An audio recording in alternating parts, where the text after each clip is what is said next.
Hey guys, Drifter here. I hope you enjoy the Fortnite gameplay I've got for you while I talk about Facebook gaming today. This is going to be a video that is mostly analytical, but is also personal to me, perhaps a little bit more personal than normal, because this is an issue that I feel very, very strongly about. And it's mostly going to be a criticism of Facebook gaming, but I'm going to try to represent both sides and not just totally crap all over them.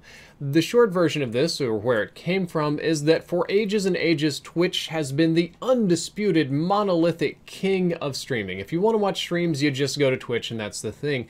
A couple of years back, Google decided to get in with YouTube gaming, and it took a small portion of the Twitch audience and some of the streamers, me as well, but honestly, I don't think it really hurt Twitch very much. I don't think Twitch really sees YouTube gaming as a true competitor, and I don't think that Twitch is taking Mixer very seriously either. I'm also partnered on Mixer. You can check out links down below, yay.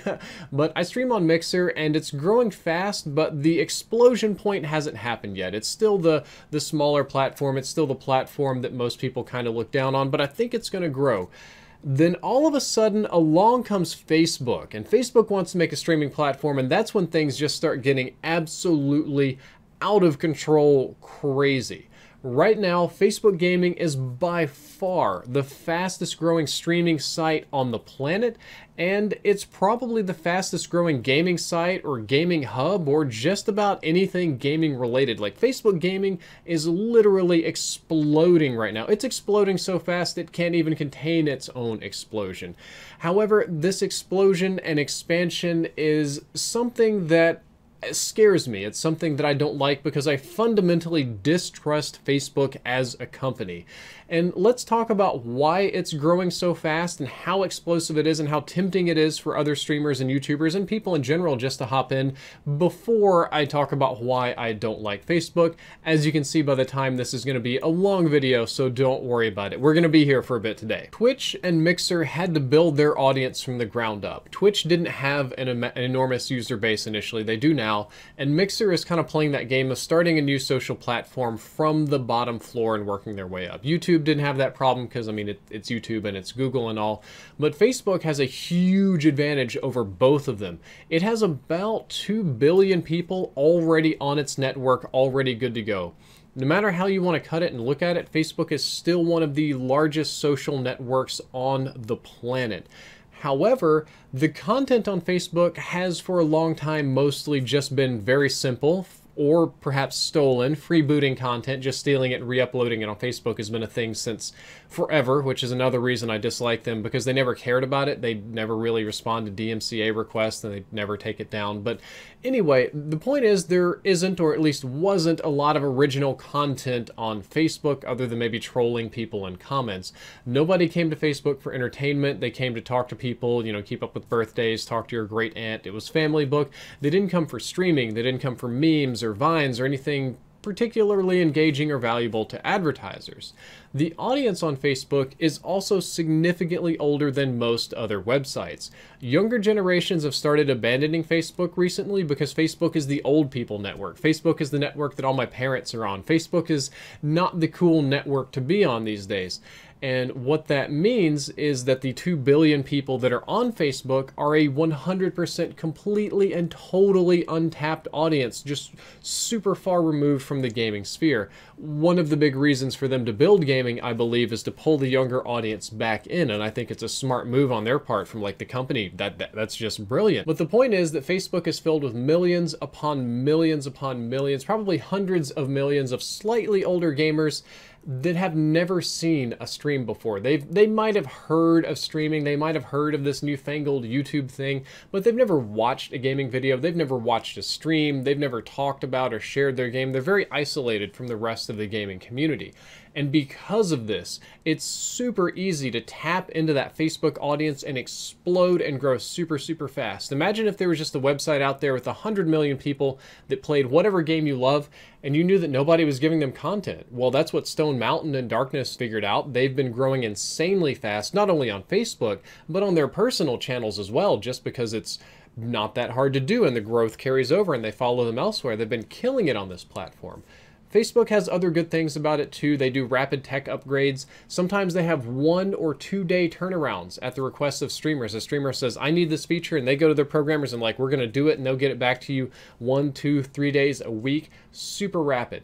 They have a laser focus from the very top of Facebook to make this gaming thing great. They don't have to wait on corporate, they don't have to wait on budget, they don't have to play around. It's serious business for Facebook. So the whole thing is taken seriously. It's not blown off at all.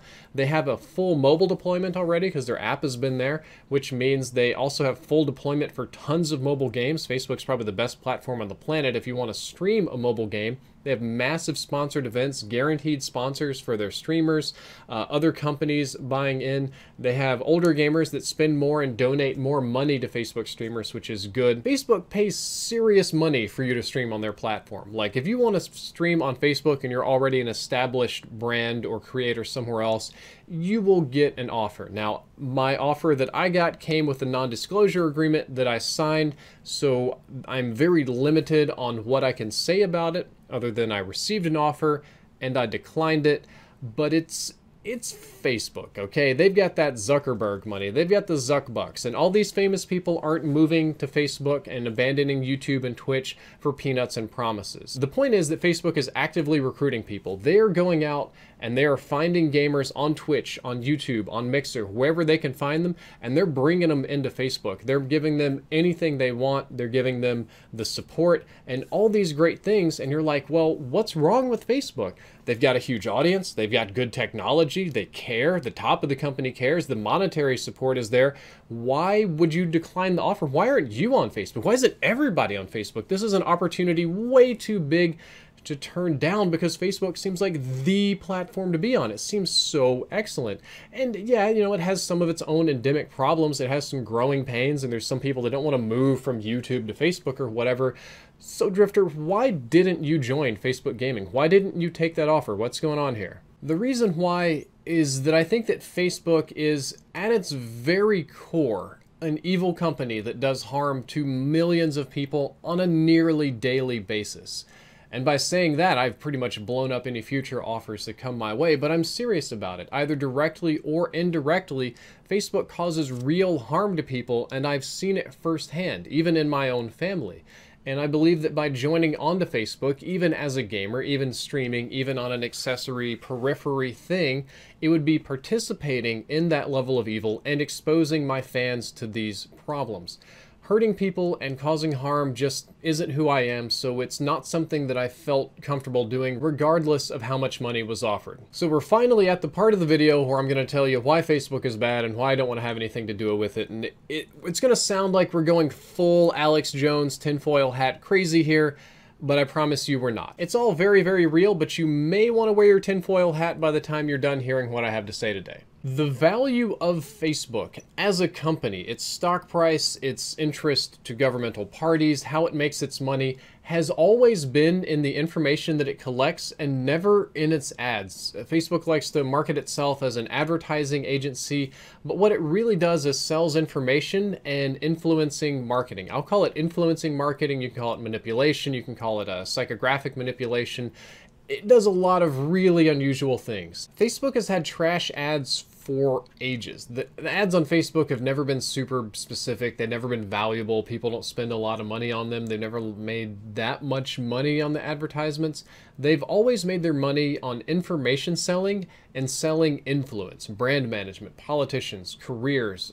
There's corporate espionage, all sorts of weird and crazy stuff because the information itself is valuable. That's probably why the government doesn't shut it down, because every political party relies on it these days. So I believe that one of the reasons they're doing gaming is to pull in younger users so that they have information on younger people, and also maybe because they want real advertising. They want a real legitimate advertising backbone to go with the company so that they can expand into a video platform and have a more, let's say, legitimate source of income. But for now, Facebook makes its money on political campaigns, electioneering, brand management, influencing opinions, and things like that. A business, a nonprofit, a politician, a political party, almost anybody that has the money can buy an absurd amount of data on an absurd amount of people. Or huge groups of people, ludicrously huge groups of people. Let's use an example. This will make a little bit more sense. Let's say the Democratic Party wants to advertise in the state of Alabama. So what the Democratic Party can do for the state of Alabama is they can buy data. They can go to Facebook and they can buy some exposure, and they can be like, all right, well, we want to show our advertisements to 100,000 white males living in 40 counties in Alabama and try to get them to vote for us. Facebook will do that. They'll take your money and they'll show the ads, but that's kind of old school. It's kind of boring. It's kind of ineffective marketing. It's not much more effective than watching TV. Instead, the Democratic Party could offer to buy all of the data for those 100,000 males living in Alabama, and then hire Facebook itself, or more likely a third-party company, to analyze it through some really, really complicated algorithms. They can do that and identify people that we will call them influencers. Perhaps not influencers in the same sense that I'm an influencer here doing things on YouTube, but let's find a person that like 20 other people look up to, right? There's a person up here that somebody in a big family or a company or just a group of friends really look up to, and Facebook thinks that this influencer holds the opinion of some other people. Then you can study all of the demographic and psychographic data of these people to learn what influencers tick. For those of you that are unfamiliar with this, psychographic isn't a word you see a lot outside of marketing agencies. Psycho meaning brain, mental. It's not necessarily your age, race, or income. It's how you think. It's what colors you like, the flavors you like, your fears, your traumas, the things you aspire to, sexual desires. It's demographics, but in your brain, so psychographics. Then you can design a campaign to make sure that each one of these influencers gets an experience that's tailored just for them, to influence them to do something for the Democratic Party. This can be done through exposing them to information, fake or real, fake news, real news, whatever. Certain advertisements they see pop up, they can even show them bad advertisements to make them hate the other party. They can just do very basic advertising campaigns. They can give them weird comments, friend requests from other people. They can do goofier things like exposing them to certain things when they wake up, when they go to bed. They can do something like, oh, well, you know, this person really likes this sport. We need to show them news that hurts that sport. They really like tiddlywinks. We need to show them that the Republican Party is anti-tiddlywinks. And a lot of very, very small things. Not just once, not one ad, but hundreds, maybe thousands, over 6 months to change an opinion if they have the money for it. And if you do this enough, you can turn these people's opinion toward the other political party via subliminal or unconscious advertising, things they wouldn't even be aware of over time. Therefore, when their opinion changes, you can also change the opinion of the people that look up to them. And these people won't even know they've been part of an advertising campaign. They won't even know, some of these people never even vote, and they won't even know that the things that they do, such as leaving certain comments about how they feel, will influence the votes of other people according to an incredibly complex algorithm that's been written. And again, this isn't some mass marketing. This isn't the thing you see on TV. Yeah, we all know the TV has like propaganda and crap on it. We're aware of that. But this is something that's tailored to the individual, to whatever you need to be pushed over that edge, because Facebook knows. And right now it's usually done by a huge algorithm that some professor writes, or by some machine learning AI, or sometimes by an individual, but it can be expanded into much more complex things. I'm terrified of what happens if we get a true AI on this. The same thing, instead of a political party, it can be done to manage a brand. It can be done to manage ideas about an event or history or a certain person. And it's almost like a bad sci-fi novel. It's almost like the paranoid old guy that writes the sci-fi novels about technology going wrong in the future. But with enough money and time, you can literally buy true influence and change people's brains via Facebook. And that's a very scary thing to me. And yeah, that's how they get their money, because people pay a lot of money for these type of services and for this type of data. It's not really in the ads, it's in this. And speaking of this doesn't work without data collection. Remember in the beginning when I asked you to make that assumption that Facebook was going to collect a lot of data? Well, basically nobody understands exactly how much information is being collected. I'm trying to be an expert here. I'm trying to be a smarty pants. I probably don't even know the full extent about this, but let's do the short version. Literally every single one of your personal details are going to be collected. Name, full name, birth date, age, address, phone number, email addresses, Pornhub account, whatever. All of that stuff is going to be collected. We kind of know that as a society. We've kind of accepted that, right? Facebook can also learn your sexual preferences and your sexual history. It'll know who you dated, how long you dated, It could, based on audio or post or other things, learn how often you had sex.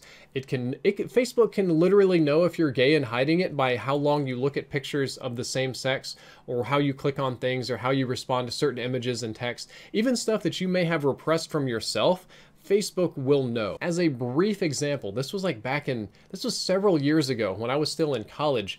Facebook had a predictive behavioral algorithm strong enough to detect when women were pregnant before they knew they were pregnant and before they announced it on Facebook. So a woman could get pregnant, and before she even knew she was pregnant, her behavior would change because of the hormones and chemicals in the brain and the body and whatever it's doing. But Facebook studied this, and they learned that based on changes in when they log on, how they sleep, what they post, the things they look at, and all this sort of stuff, they would reasonably be able to predict when people were pregnant even when they didn't know it. So they would start advertising baby products. Of course, people got pissed when they learned, so they changed it to priming. They would show them a lot of child-friendly stuff, and then about the time they realized they were pregnant, then the baby product advertisements would come in. That's one example of this, but you can do it a lot of different ways. Moving back on topic, every word you've said on the website, or maybe just with your friends, because you've always, literally always got a cell phone in your pocket with microphones that are always going.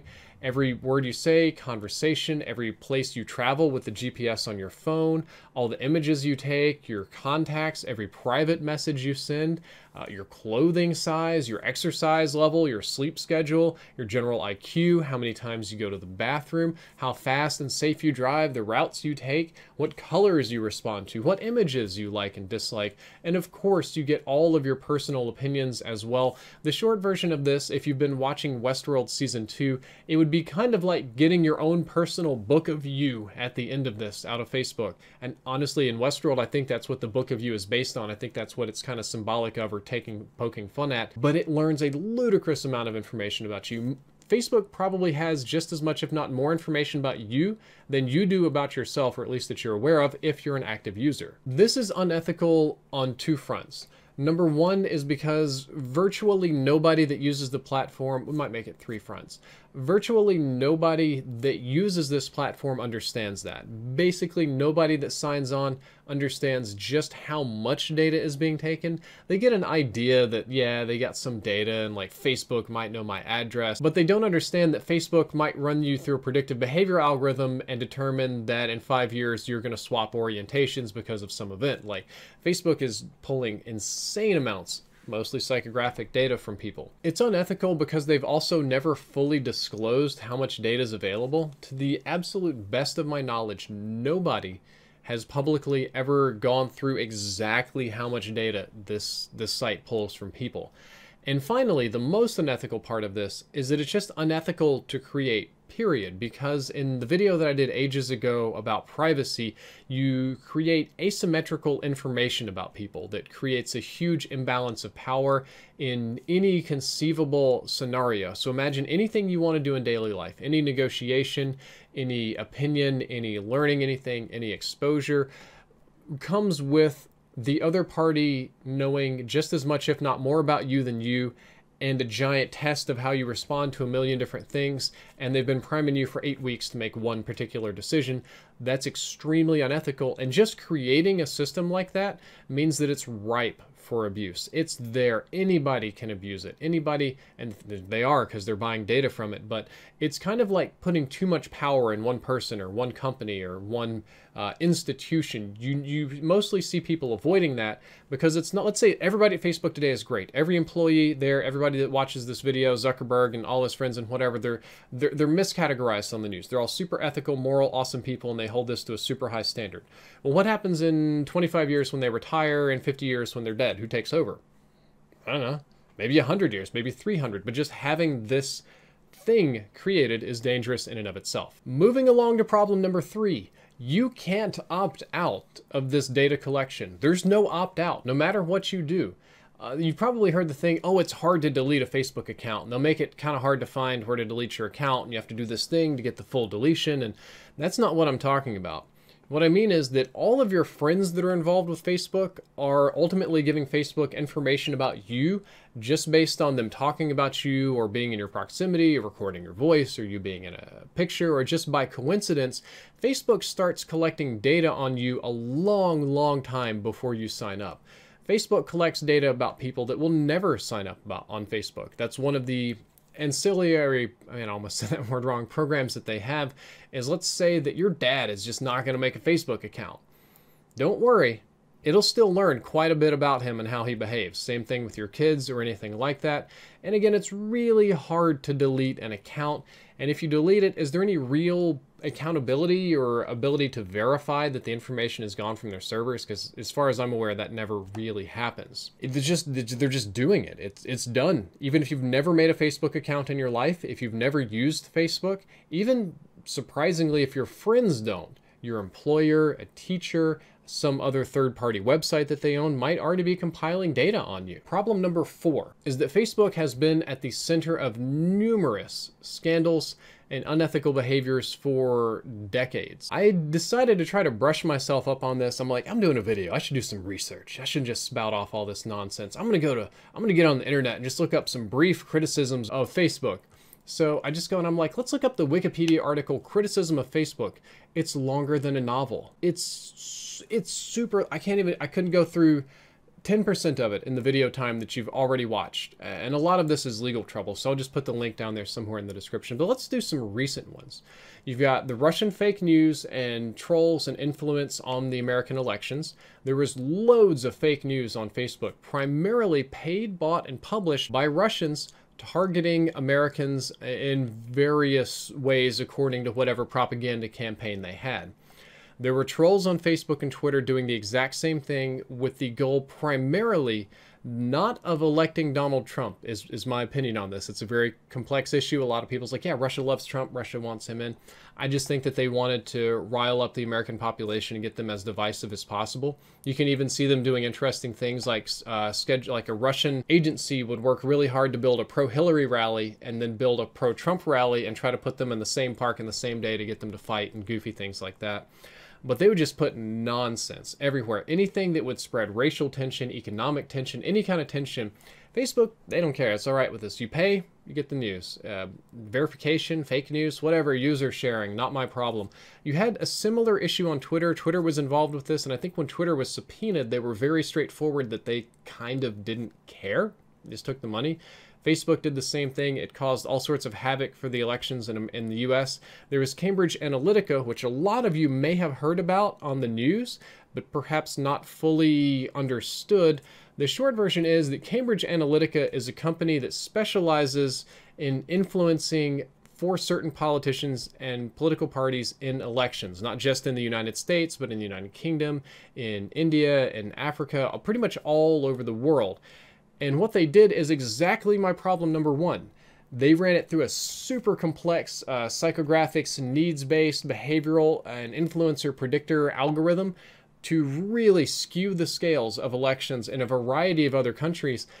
And they did it almost exclusively through buying data from Facebook and a few other companies. It's been clear for ages and ages that Facebook has been very complicit in data selling because it's the backbone of their business, regardless of what the person or persons are going to do with that data.